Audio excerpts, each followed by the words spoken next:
नमस्कार दोस्तों, मेरा नाम है जय और आज हम देखेंगे भगवत गीता के बारे में संक्षिप्त जानकारी। भगवत गीता का अर्थ है भगवान का गीत। स्वयं परम ईश्वर श्री कृष्ण ने अर्जुन को इस गीता का वर्णन किया था। महाकाव्य महाभारत का ही भाग है भगवत गीता। महाभारत में 18 पर्व थे, जिसमें से एक भीष्म पर्व में 23 से 40 अध्याय में गीता का समन्वय था। गीता को हिंदू धर्म के लिए प्राथमिक पवित्र ग्रंथ माना जाता है। इसका अर्थ ये नहीं कि सिर्फ हिंदू ही इस ग्रंथ का पाठ करें, इसका अध्ययन करें। दुनिया का कोई भी व्यक्ति इस ज्ञान को प्राप्त कर सकता है, इसे पढ़ सकता है और इसके मूल्यों को अपने जीवन में उतार सकता है।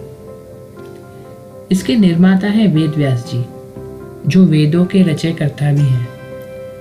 इसका अर्थ है कि वेद जब पहली बार महाभारत लिखी गई थी, तब वेद व्यास जी ने अपने ही मुख से इसका वर्णन किया था।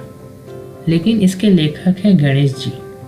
आपने ये कहानी सुनी होगी कई बार कि जब गणेश जी महाभारत लिख रहे थे, तब उनकी लेखनी काम करना बंद हो चुकी थी और वे अपना लिखना रोक नहीं सकते, क्योंकि वेद व्यास जी वर्णन करना छोड़ ही नहीं रहे थे, वे रुक ही नहीं रहे थे। और अब गणेश जी की लेखनी टूट गई थी, काम करना बंद कर दिया था उसने। तो गणेश जी ने तुरंत ही अपना एक दांत, जो 2 हाथी दंत थे, उसमें से एक उन्होंने तोड़ दिया और उसे ही लेखनी बनाकर लिखने लगे। इसी घटना के बाद गणेश जी को एक दंताय का नाम मिला। अब मूल श्रीमद् भगवत गीता संस्कृत भाषा में लिखी गई थी और इसका समय माना जाता है 3139 ईस्वी सन पूर्व सदी, अर्थात अब से लेकर 5000 से भी ज़्यादा साल पहले। और वो समय था द्वापर युग का अंत।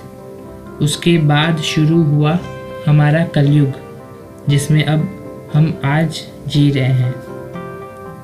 भगवत गीता में 18 अध्याय है तथा 700 कविताएं हैं। कविताएं मतलब श्लोक। गीता में धर्म, भक्ति, योग एवं आदर्श मोक्ष की बात की गई है। इसे प्राप्त कैसे करें, इसे अपने जीवन में कैसे उतारें, इसका वर्णन भी किया गया है। भगवत गीता में मुख्य पात्र हैं अर्जुन, श्री कृष्ण, धृतराष्ट्र एवं संजय। अर्जुन जो 5 पांडवों में से एक पांडव था और वह दुनिया का श्रेष्ठ धनुर्धारी माना जाता था।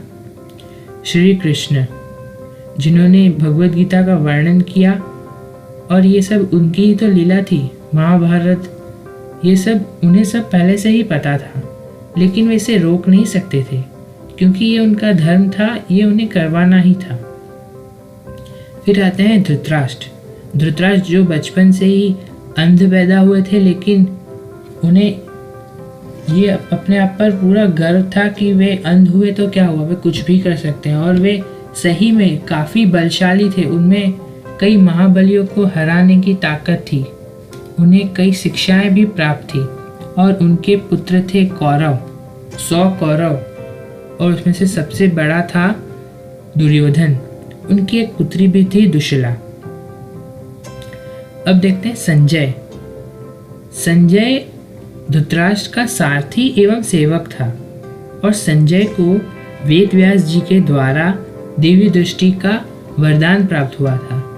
इसी की वजह से संजय दूर हो रही महाभारत को देख सकता था। संजय और धृतराष्ट्र हस्तिनापुर के महल में बैठे हुए थे, और संजय महाभारत को देख भी सकता था और सुन भी सकता था, और इसका वर्णन ये धृतराष्ट्र को कर रहा था।